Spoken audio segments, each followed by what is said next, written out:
Hello, everyone, and welcome to the SRNA's Ask the Expert podcast series. Today's podcast is entitled Behavioral and Psychological Changes in Demyelinating Conditions, Part 2. My name is Chrissy Dilger, and I will be co-moderating this podcast along with Peter Fontanez. Hello, Chrissy. Thank you for the introduction. My name is Peter Fontanez. I am a father of a child who has both ADM with optic neuritis and MOG antibody disease.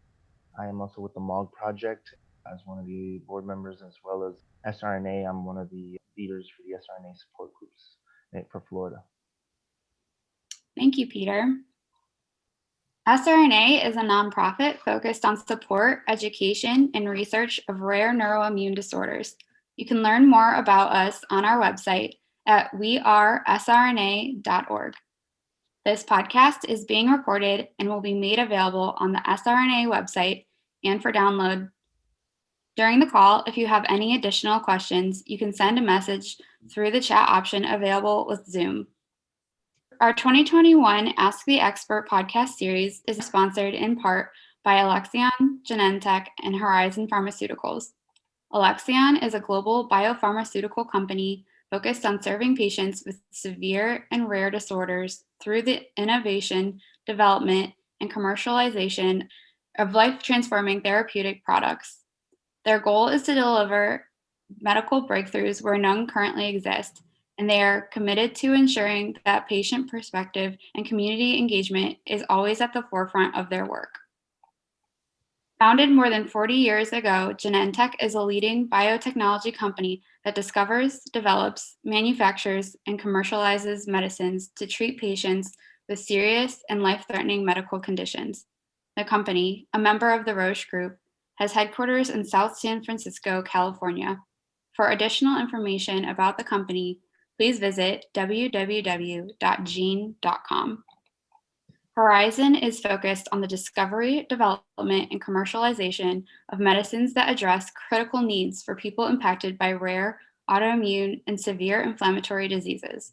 We apply scientific expertise and courage to bring clinical meaningful therapies to patients. Horizon believes science and compassion must work together to transform lives. For today's podcast, we are pleased to be joined by Dr. Cindy Wang, Dr. Alison Wilkinson-Smith, and Densie Maddox, RN.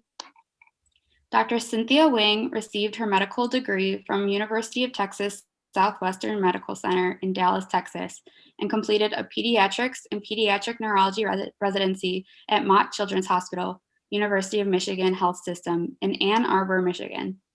Dr. Wang completed her James T. Lubin Fellowship under the mentorship of Dr. Benjamin Greenberg at the University of Texas Southwestern and Children's Health. Her research study was a prospective longitudinal study on acute disseminated encephalomyelitis, ADEM, to identify the clinical characteristics, treatment methods, and follow-up interventions that are associated with better and worse patient-centered outcomes. Dr. Wilkinson-Smith is a pediatric neuropsychologist at Children's Medical Center, Dallas, and an associate professor of psychiatry at University of Texas Southwestern Medical Center. She is board certified in clinical neuropsychology, has a subspecialty certification in pediatric neuropsychology, and is certified in therapeutic assessment of children. She is the co-director of the Pediatric Functional Neurological Disorders Clinic at Children's Health. She is actively involved in assessment of youth with functional neurological disorders, as well as research and clinical training. Her interests also include pediatric autoimmune encephalitis and the assessment of children with complex mental health and psychosocial needs. She has a PhD in school psychology from the University of Texas at Austin. She completed her internship at the University of Oklahoma Health Consortium and a 2-year postdoctoral fellowship in pediatric neuropsychology at the University of Minnesota Medical Center. Densie Maddox is a registered nurse with the UT Southwestern Multidisciplinary Demyelinating Disorders CONQUER team and Children's Health Encephalitis Clinic. He serves as the primary coordinator of pediatric patient care across the disciplines within the Children's Health Institution and outside resources for patients and their families, including education, management of therapies, coordination of care outside of the clinic, school needs, and provides transition of care education for teens and their parents. Denise's nursing experience includes roles in the NICU, neurosurgery, and since 2014 with the Demyelinating Disorders Clinic in Dallas. Denise also earned her MSCN, or Multiple Sclerosis Certified Nurse, designation in 2020. Welcome, and thank you all for joining us today. Thank you. We're all kind of, so yeah, I think I speak on behalf of all of us. Thank you for inviting us. It's great to talk about this topic that I think all of us are interested in and are really pertinent to our patients. We're all really happy to be here. Awesome. So just to get started, and this is the second part of a podcast that we did in August of last year, of 2020. And so we just received a lot of questions. So we wanted to get a chance to answer those and have a part 2 to this discussion. So we really appreciate your time. So to get started, what is the odd fatigue and malaise that pops up from time to time and makes you feel so blah? Is this part of nerve damage? Thanks, Chrissy. So this is Denise. And the answer is yes to that second part if you have a demyelinating disease. But really, any chronic disease that you have, you can have a return of old symptoms, especially if you get sick or there's a lot of stress going on in your life, or in the summertime, it can be very heat related. And so those symptoms come back. And usually we say when one of those triggers, which is the stress or the illness or the heat, goes away, the symptom tends to get better when it's intermittent. If it's ongoing symptom, that's something different. But when it's intermittent, then it usually will get better once that trigger goes away. Yeah, and I agree. I mean, these are some of the most challenging questions that Denise thankfully helps with our patients. But yeah, I think a lot of people will kind of compare their function to the way things were like before, maybe one of these demyelinating or autoimmune conditions. And I think there is a sort of a learning process of sort of what the new normal, or what, how your body has recalibrated to some of the damage or inflammation, the results of the inflammation. So yeah, I think inherent in this question is that if it's kind of mild, it's fluctuating, it's not, steadily getting worse, you're not having any brand new symptoms that you've never had before, I think more likely than not, it's more your body just kind of dealing with kind of the ups and downs. Everybody has a bad day if they didn't get enough sleep or they skipped a meal. Yeah. And I think the more somebody can kind of just check in and kind of figure out any patterns to when those times of fatigue or malaise, not feeling well, if there is a pattern to that, and then focus on the things to avoid triggers, I think that's usually the most effective. Okay, next question. Could encephalomyelitis be a cause of a patient's fatigue and or the treatments? A treatment example like CellCept? Yeah, and I think this kind of ties with the last question, which you kind of have to put on your detective hat and kind of think about, like, when you started the medication, like, did you not have fatigue as to the degree that you did once you started it? CellCept is, an immunosuppressive medicine, and one that I wouldn't necessarily think would lead to significant fatigue. But commonly, our patients are on other things that are either muscle relaxants, or they've worked at like kind of suppressing neuropathic pain signals, which do cause fatigue and sleepiness, and things like gabapentin or baclofen. So we definitely get a lot of questions about that. And in those cases, it could be the medicine, and it may be something a person has to work with their doctor, and also just kind of check in with their body and take notes, is there a pattern to when those symptoms happen? But yeah, and a lot of times it can be a combination of things. So it's hard to answer this question in general, but yeah, a lot of times it's just, seeing how things evolve over time. Does it depend on the dose? And you can work with your doctor, maybe either increasing or lowering the dose of a medicine you think could be causing side effects to help sort out that question. Great, thank you. Our next question is, are behavioral and psychological changes in demyelinating diseases obvious in acute or early stages, or do they become more obvious over time? Yeah, no, I think this is a really good question, and it sometimes really depends on, the questions we ask as doctors, and, acute stages of the illness, whether that's transverse myelitis, optic neuritis, or ADEM, particularly with things like ADEM where the brain is involved. Oftentimes a patient, a child or adult, could be really sick, and in the hospital we're not really worried so much that they're doing their homework or they're doing tests. We're not asking those questions about more of a kind of cognitive function. It's more about like, are we thinking they're getting better? Are they interactive? Can they breathe on their own? Are they having seizures? So I think inherent in this is that sometimes, we're not focused on what symptoms a family and a child may experience over time, only after they've returned to sort of kind of back to their normal routine. So I think that's part of it. And then, especially in children, and maybe Dr. Wilkinson-Smith can speak to this, is that it's a moving target. A person that's 4 years old has a different list of developmental things that they should be doing versus somebody who's older.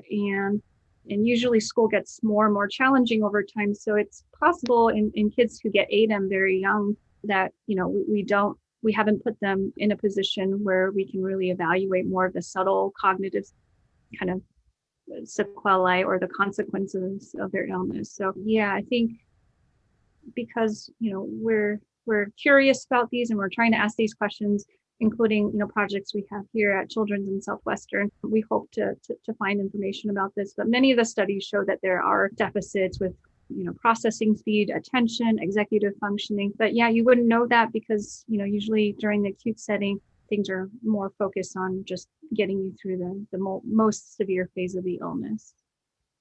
There's sort of a concept that we talk about in neuropsychology that's called growing into your deficit.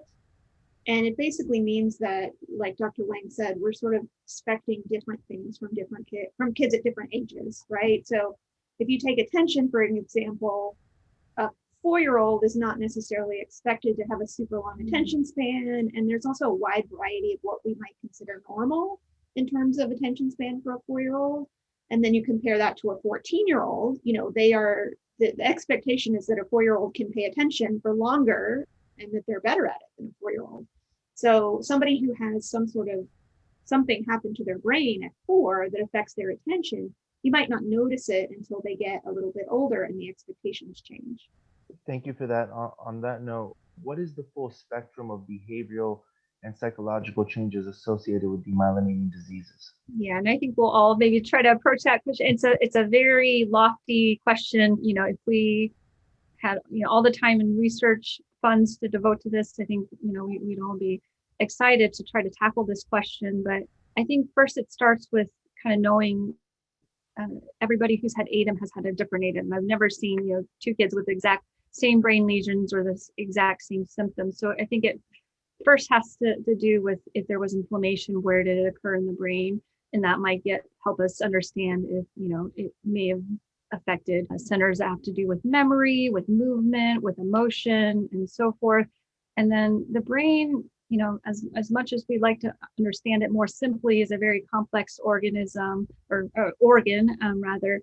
So there are things that even if you damage parts of the network or parts of the cables, you can disrupt the function as a whole. So, I can speak broadly and say it's pretty common that we see deficits in attention, short-term memory, sometimes, using visual information and integrating it to what we're doing, like motor skills, mood and behavior are also pretty commonly affected. But yeah, I think we can see the whole gamut of things. And sometimes it relates to where where the inflammation happened in the brain. Sometimes it relates to just the process of, having a medical diagnosis and having lost time, in the hospital and getting back in school. So I'll pause there because I know it's really a big question, and I'm sure my colleagues have their thoughts too.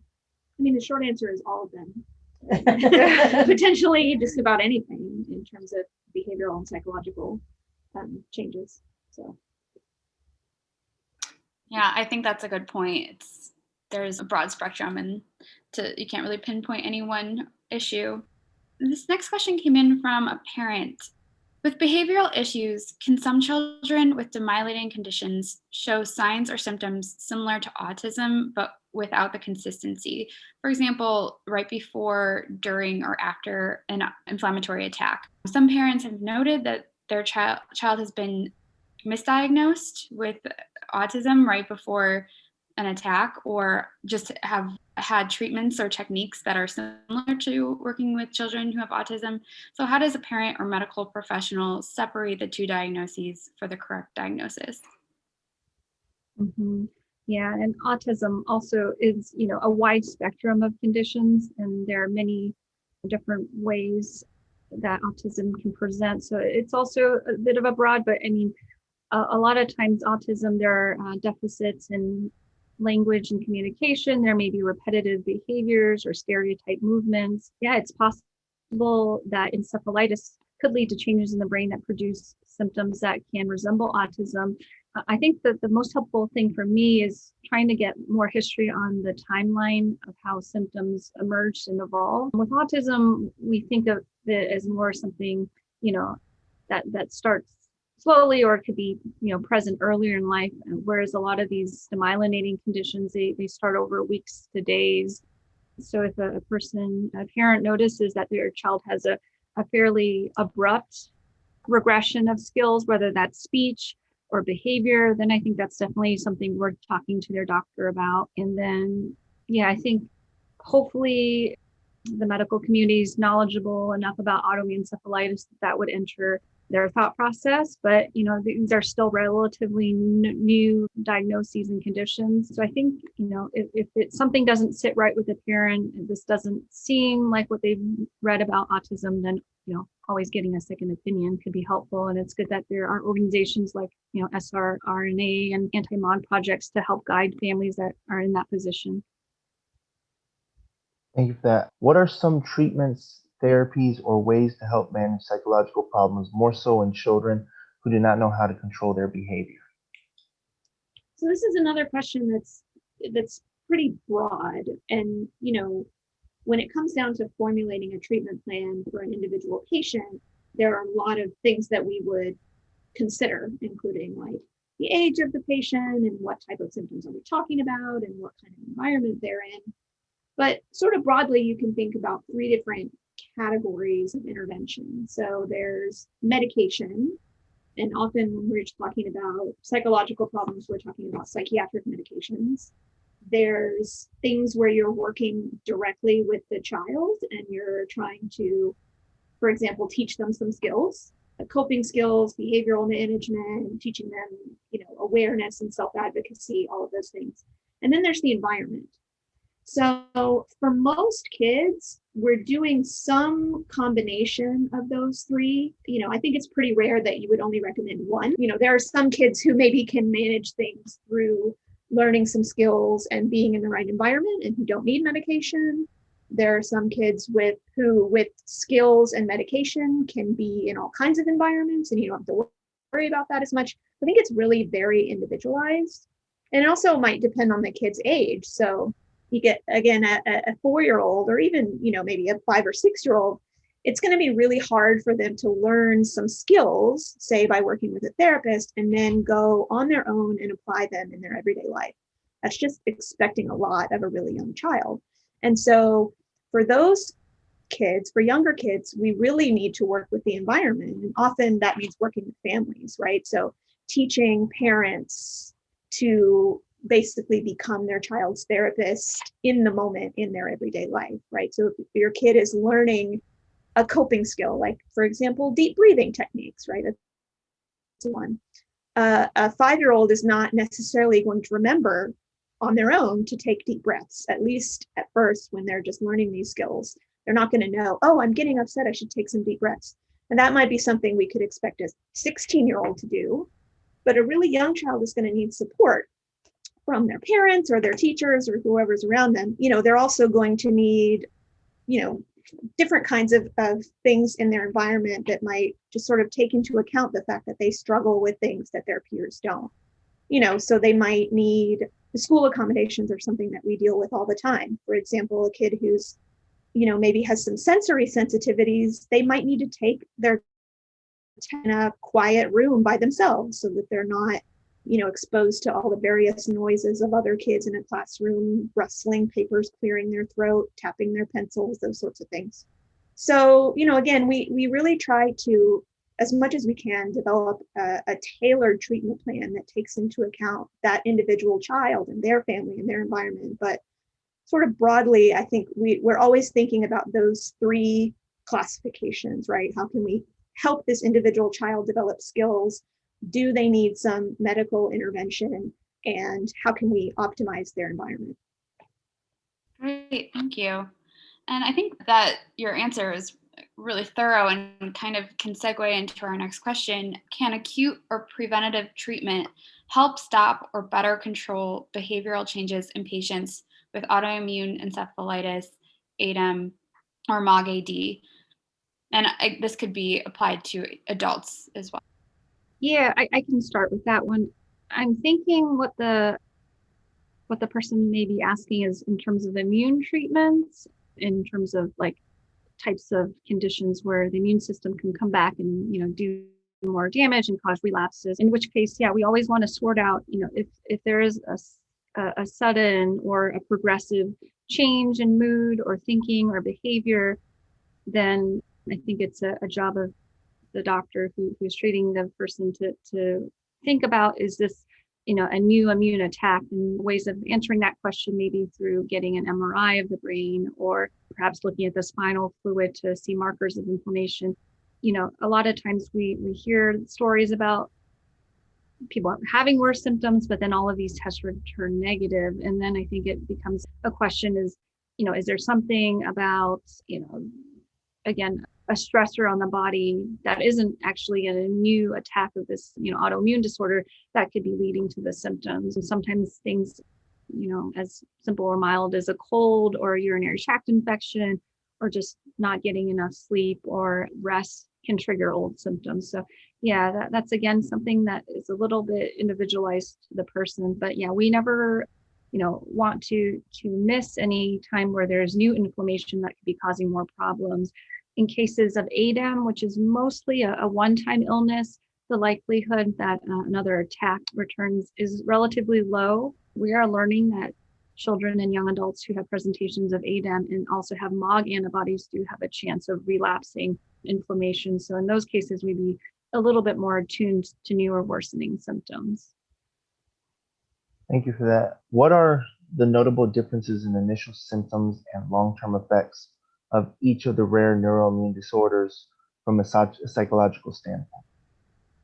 Another pretty tough question to answer just because it's so broad, and I think many of these disorders are going to present very differently, both in terms of acutely and over the long term.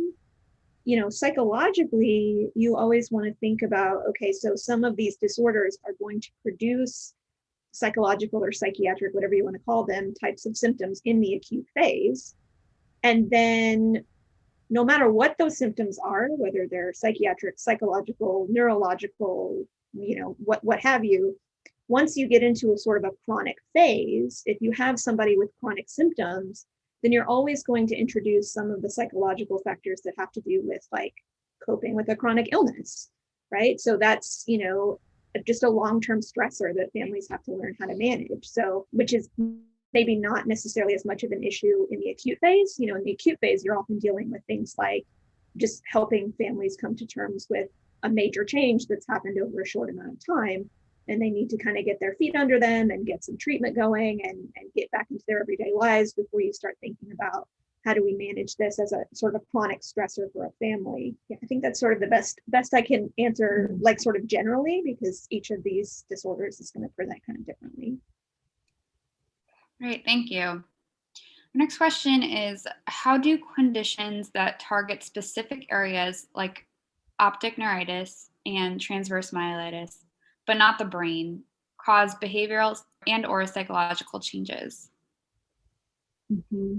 Yeah, I think some interesting research had come out of our group, including Dr. Atlanta Harder, in which, they looked at neuropsychological functioning in children who had transverse myelitis, and they were surprised to find that, despite it not looking like it affected the brain, there were some clear deficits. And it didn't seem to be related to other things like fatigue. So I think with all these inflammatory conditions, we wonder if, inflammation does act on parts of the brain that may not just be, visible on the tools that we use. And so that's, I think that's certainly one possibility. The other possibility is there's, a lot of, changes in function and, psychological well-being that can come from an illness. There's probably trauma for the child and family if, you suddenly lost vision or your ability to move. So I think that also comes into play. But yeah, I think it's a topic that we're all very interested in searching for better answers to. We're doing a lot of research here in collecting biological specimens, whether that's blood or spinal fluid, or doing more types of imaging studies, including higher resolution MRIs to see, is it possible in places where, we didn't see anything in the brain, but on a much, stronger magnet, a scanner, that we might see that there is inflammation elsewhere. So yeah, it's a really interesting question. I don't know if we've had enough time to work out the answers to that quite yet. Thank you for that. So we talked about the disease, the diagnoses and their cause. What about this? This question is a two-part. What are the methods for testing to help determine psychological baseline? And which type of doctor would be best suited for testing this? Maybe a neuropsychologist over an immunologist, or a neurologist over a neuro-ophthalmologist? Which doctor would be the best? Neuropsychologist, of course. I mean, I'm obviously biased, but this is really what we do.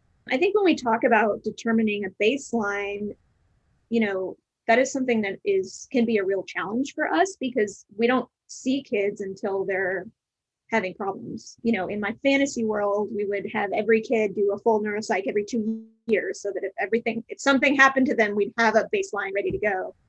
But I don't think insurance wants to pay for that. But a lot of things that we do in terms of looking at, okay, how much do we think this particular child has changed from their own baseline pre-illness or pre-onset?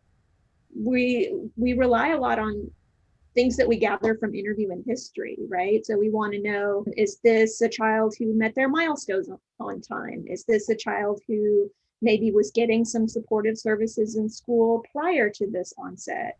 Is this a kid who's ever had any psychological, emotional, behavioral symptoms before? So a lot of what we do is talk to families and try to really get a sense of, what was your kid like before this happened? And we also want to review records. So it's really helpful when parents can provide, for example, records from school where we can see what this kid was like in the classroom before all this happened. We look back at past medical records, even just having access to like their well visits from before can sometimes be helpful, because sometimes you'll see, hints of problems or not beforehand. So, trying to figure out baseline is really, it's really just a guesstimating process, and we try to do the best we can. This is particularly challenging in younger kids because they just have less of a history, right? They haven't lived as much life for us to figure out their baseline, and then to have something happen to you early on in your development means it's going to affect your trajectory as you continue to develop. Whereas if you have an older child who's already experienced some development, and then, this is sort of how they're going to finish out their developmental process. But yeah, I don't even know if I would say that testing helps us establish a baseline so much as history and interview. We don't always have good tests that say, okay, what was your kid like 6 months ago? That's just not something we can do very well. So it's always a little bit of an estimate. That makes sense. Yeah. Our next question came in from a parent. Children with rare neuroimmune disorders may struggle in school due to these behavioral or psychological issues. How can parents help their kids from an educational perspective? And is there any advice for maybe working with school psychologists or anything like that to make their experience in school better? Yeah, I would say as a neuropsychologist, this is a big part of my job, is figuring out how to help kids in school. That's the place where kids spend a big chunk of their waking hours. If we're talking about kids in the US, which is the only kids I work with pretty much. We have special education laws in place that can help kids who have medical conditions, emotional behavioral problems, all sorts of things. We have laws that are set up to make sure that kids with disabilities can get appropriate education. So, as a neuropsychologist who works with kids, my job is to really know those laws inside and out. And so I help parents understand the law as it applies to their child and their child's needs. And then I try my best to give them the tools to advocate for themselves so that they can go to the school and say, hey, my child should qualify for an IEP as a child with other health impairment, or, whatever, my child should qualify for a Section 504 plan. So my job is to really know those rules backwards and forwards and to help give parents the information so that they can go and advocate for them. I also am happy to help parents by talking directly to schools. And I think most of us who work with kids do this to some degree, because again, that's where kids spend a lot of their time. So, I can help families get the type of documentation that they need to make sure that they're getting services. I can talk to schools directly, especially with some of these rare disorders. I don't expect the schools to know, some of these disorders. I don't expect that they've ever necessarily had a kid with that before. Even, special education departments where they are dealing with all of the kids with disabilities, they may have never seen a kid with autoimmune encephalitis before. They've probably seen kids with dyslexia, and they've probably seen kids with ADHD, but, they don't necessarily know anything about, anti-NMDA receptor encephalitis, for example. And again, that's my job. That's my job to know about that condition. And then it's my job to take the knowledge that I have about that condition and use it to work with the family and figure out, okay, what are this child's specific needs in the school environment? And then how can I translate that to the school, both in terms of, speaking their language enough to provide the necessary documentation, but also to describe their needs in a way that is doesn't use jargon and in a way that schools can understand. I also think it's really important to get information from school. So I think of it sort of as a two-way process. As much as I can, I try to get information from a child's teacher, for example. So then I can say hey, the teacher is saying that this child is having this problem in the classroom. And I know, because I know about this disease, that this is probably related to their disease. So this is something that we need to address in their education plan. So I would also add on that from a parent perspective, because I get a lot of calls from especially parents with teenagers, that the teenagers don't want to be treated differently. And so for them, having a 504 or an IEP sort of sets them, and it makes their friends ask questions that they don't necessarily want to answer.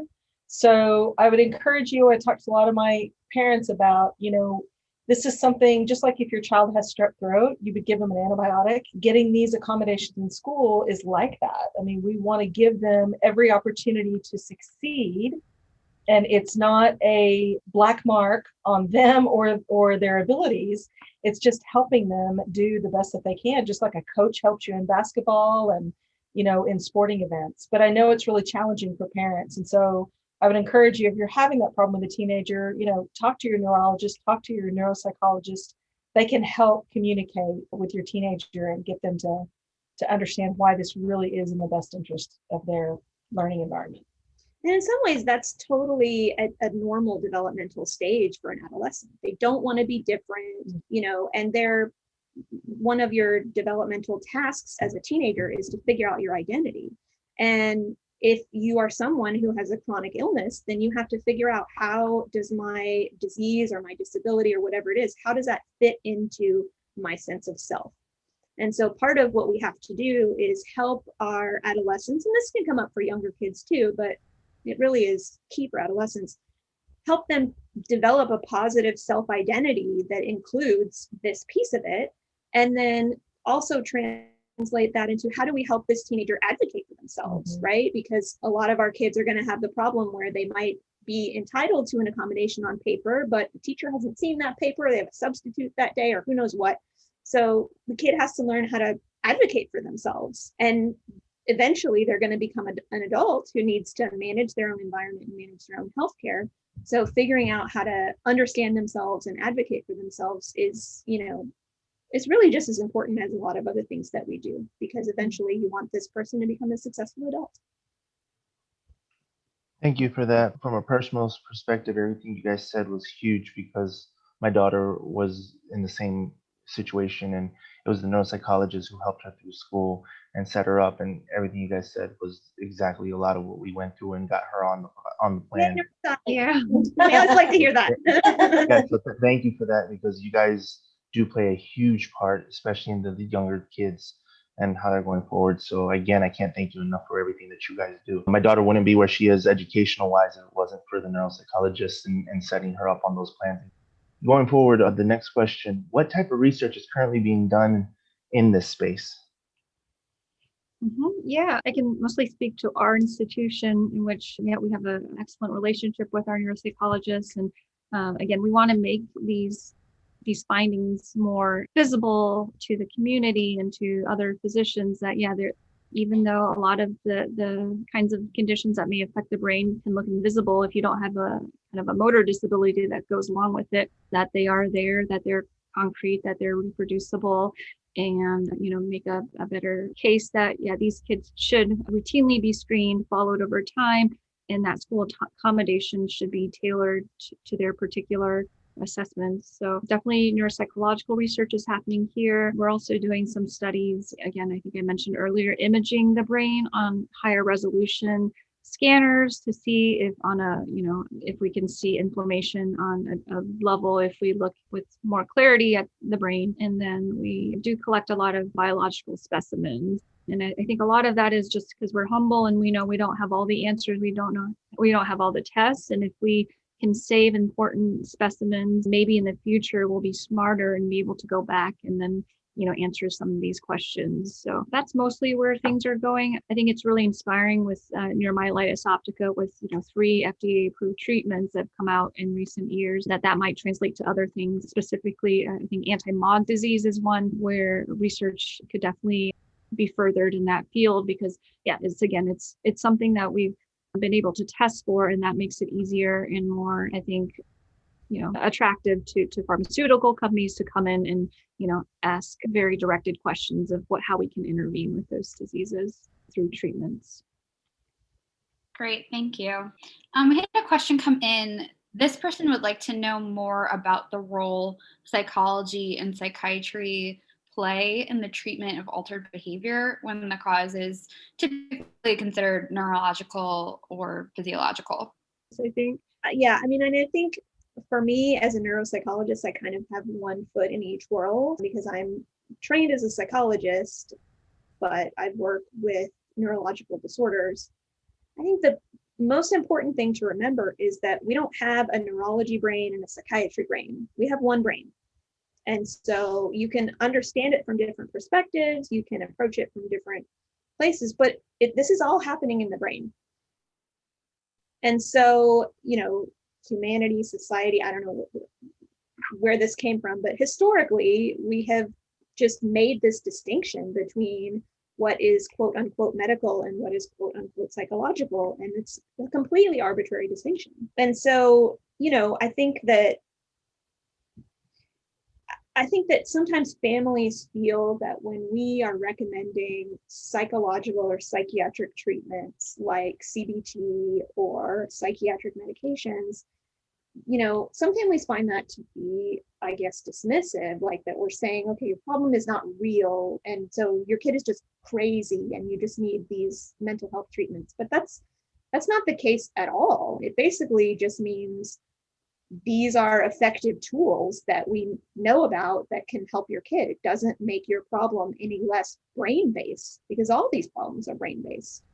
And there are lots of disorders that we approach from that lens. There are lots of disorders that have to be managed by a psychiatrist or a psychologist and or psychiatrist, psychologist, and or neurologist, because it just takes all of those different perspectives to promote the best outcome. I can't so well put, Dr. Wilkinson. Yeah, and I think sometimes I use this analogy with my patients When you have transverse myelitis and you lose function of a limb, or you have optic neuritis and you lose vision, sometimes there is natural ways, for rehabilitation. For instance, physical therapy, occupational therapy, those are often recommended, and no family ever balks at, getting those recommendations, because it makes sense that if you are having trouble walking or, manipulating things with your hands, then you need a therapist to help. I think the closest analog for somebody who's had a brain disorder is, a therapist, a cognitive behavioral therapist, somebody who knows the techniques, how to, retrain and rewire the brain, so we can try to get someone back to, as normal of a baseline function as they were having. So yeah, I think maybe some of the stigma is tied in sort of how these fields have been viewed over over history. But yeah, I think everything that we recommend is based on knowing that it works for people who have similar symptoms and syndromes. So yeah, kind of just treating this as rehab for the brain, I think might be helpful for those families that don't quite get the connection there. Thank you for that. Now, a question coming off of what you guys just spoke about. What's some advice you can give to families who have to, like family members, caretakers who have to deal with the symptoms that neurology that are pure psychiatric or need psychiatry? Like, what is some of the advice you can give to the families? I would say, one of the best pieces of advice that I could give would be to, as much as possible, take parents out of the role of having to manage that. So if at all possible, if families can receive care, maybe in a multidisciplinary clinic, but at least from providers that are within the same institution, that's really going to allow your providers to communicate with each other, so that, you as the parent don't have to be the one shuffling records back and forth and facilitating that communication.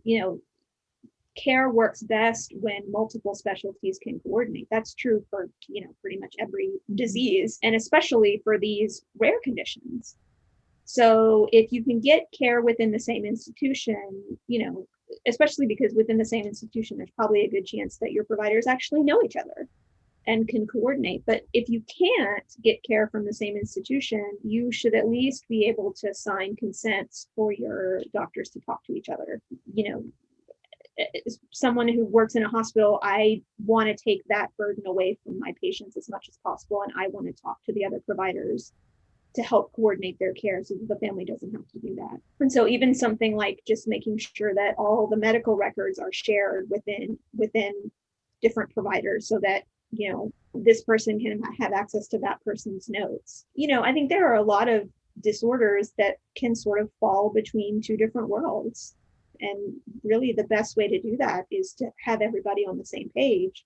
And if you as the parent are not the one trying to get everyone on the same page, that's really the best way to do it. So if you can't coordinate within the same institution, at least, and one of the best things that you can advocate for is you can ask them to talk to each other. Can you call Dr. So-and-so and, talk about what we're going to do? That's what I was going to add on, Dr. Wilkinson-Smith. That was perfect. Is that for parents to be able to sort of quote, when you're interviewing doctors, which is kind of what you do, right? You're making sure that you're getting along, that you trust them, make sure that they're willing to have those conversations. I know Dr. Wang has had many a phone call to a psychiatrist or a psychologist to talk about one of our patients. And I've actually had parents that will say, my doctor won't talk to anybody else. And I really encourage them to maybe find another doctor, because there has to be that willingness to learn from each other and to both want to present what about to help further, their treatment. And so I would encourage you to just ask very specifically your doctor and your therapist, are you willing to have that relationship with my other provider?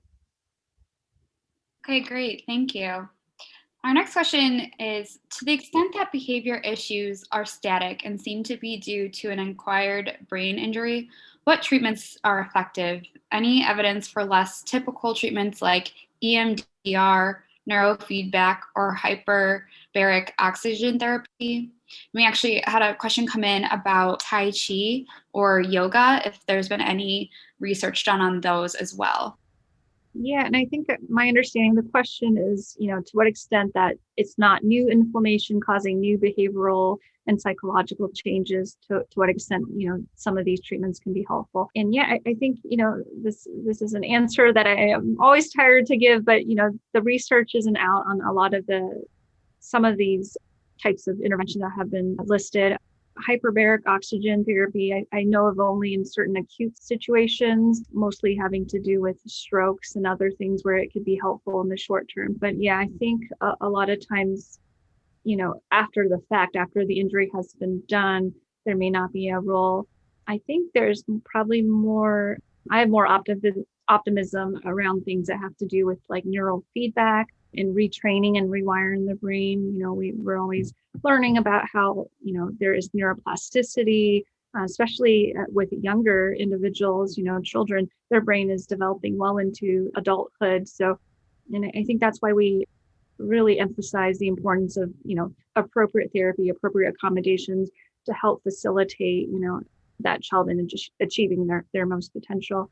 In terms of other questions like, Tai Chi, I think there's a lot of, techniques where that is a part of therapy, whether that's like mindfulness, meditation, other like dialectical behavioral therapy. I'll probably start to defer to Dr. Wilkinson-Smith, but yeah, I think, people are interested because there is this, big surge of interest in brain health and how a lot of things that may not be considered medical, but more just like daily habits, like getting good sleep, getting good exercise and diet, where those are sort of the fundamentals of brain health and trying to encourage the brain to be as healthy as possible, especially in people who've had a setback, like one of these autoimmune brain disorders.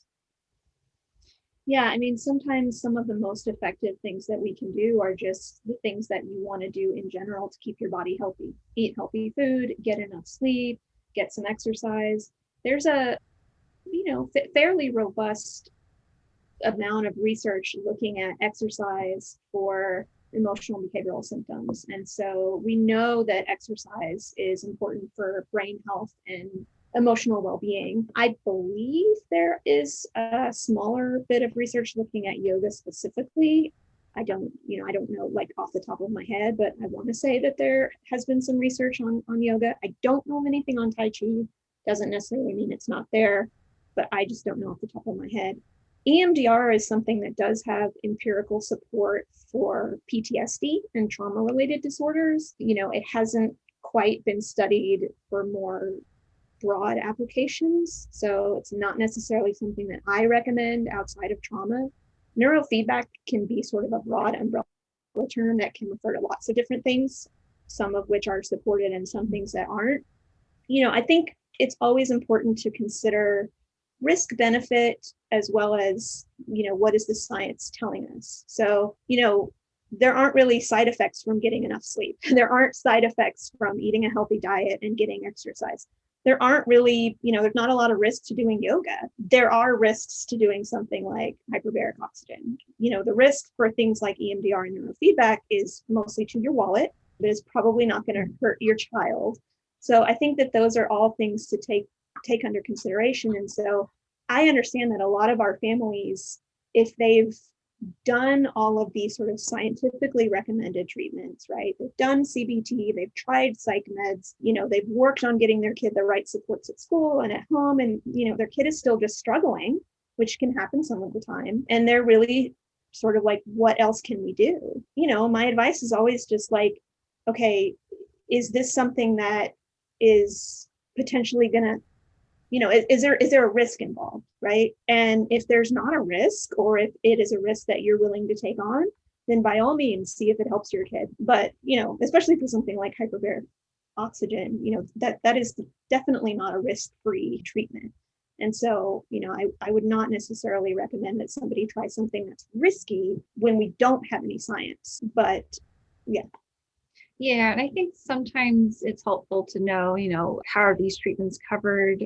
Insurance is structured in a way that, they're more likely or should approve things that have been proven, by scientific research. So I always get a little bit skeptical when families are approaching a treatment where they have to pay thousands of dollars out of pocket, or, it just seems like or, they go to a clinic, they're not willing to accept insurance. I feel like, the potential that somebody's, trying to take advantage of, families that are really struggling is always something, I'm cautious about. This is something we sometimes also talk about in terms of things like supplements and those sorts of things. And again, it's like there's some supplements that are potentially dangerous and some that aren't, where you can just say, okay, try it and see if it helps, and maybe it will and maybe it won't. These are things that you should always talk to your doctor, because your doctor is going to be the one who knows the science best and can give you an understanding of what those risks and benefits could potentially be. Thank you for that. I know we're running short on time, but one of the last questions, what is the prognosis for a return of normal behavior, or are the personality changes permanent? Yeah, and there are quotes around normal, because I think none of us can, I guess the human condition is so complex and everybody's different, right? We're all very unique. So that is something I think, again, taking a lot of history, knowing what a child or individual was like before their illness and to what extent it's changed. And then again, it's so hard because children are constantly changing. It's not normal for, a child at grade school to be exactly the same in middle school. So in some ways, it's relying on, what we know about typical development, but knowing that there's still, room for individuality. But yeah, that's all I can kind of say about that. I think people, as they get better from encephalitis, there is, more things that come back in terms of like attention, ability to focus, remember things. And that's probably more, kind of the brain getting back on track. But yeah, it's possible in some of these diseases that it is sort of like an acquired brain injury, the same way we think about like stroke or traumatic brain injury, where yeah, something has happened in the brain and you may not be quite, the path that was, in place before, but that doesn't mean we shouldn't do everything we can to, optimize that trajectory as much as we can.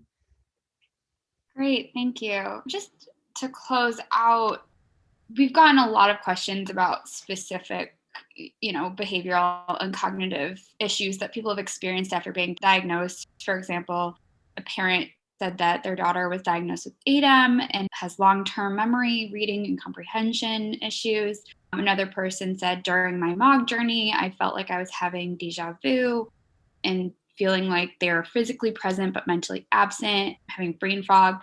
So I guess my question is, if people are experiencing these symptoms, what is your advice to them on where to go to get it treated? Like, is there a specific doctor or physician they should go to, or what's your advice? Yeah, and I think it really helps to have a good relationship. Most of, I think, people who've had these illnesses will have a neurologist, and hopefully that neurologist will kind of know you well and over time get a sense of what is just kind of fluctuations of, quote unquote, normal day-to-day functioning, and what's a new symptom that warrants investigation, looking for chances of a new inflammatory attack. But if it is not like, an episode or relapse of inflammation, then I think it goes back to a lot of the fundamentals that we've talked about, just natural health, some, routine in terms of sleep and stress and coping with stress, and then kind of sometimes therapy and counseling. I think this year with COVID, a lot of us have been out of our comfort zone, and we've definitely seen more of these questions pop up. So I think environment is really important. So yeah, and for most children, that's going to be sort of the school and the home environment, and working on ways to improve and looking for patterns where negative behaviors appear and how we can approach that in a better manner. But yeah, I think a lot of the questions are pretty detailed, and I think if you're a neurologist, like Denise was saying, if your neurologist is not willing kind of to hear you out and validate your concerns, I think that may be a relationship that may not be the best one to preserve. And yeah, there are lots of neurologists. There are fewer neuroimmunologists, but there's definitely a lot of interest in the field. So yeah, I think you can shop around if you don't feel like you're getting your voice heard, or you're not getting your concerns addressed. Great, thank you so much. We unfortunately are at the end of our time, but I think we answered a lot of questions and had a lot of great information come out. And thank you for your time and for spending this hour with us. We really appreciate it. And also thank you to Peter for co-moderating and the MOG Project for submitting questions. We really appreciate all your help, and hopefully we can continue this conversation more so that we can learn even more about this particular topic. Thank you. Yeah, thank you both Great for questions. This moderating. was Yeah. really fun.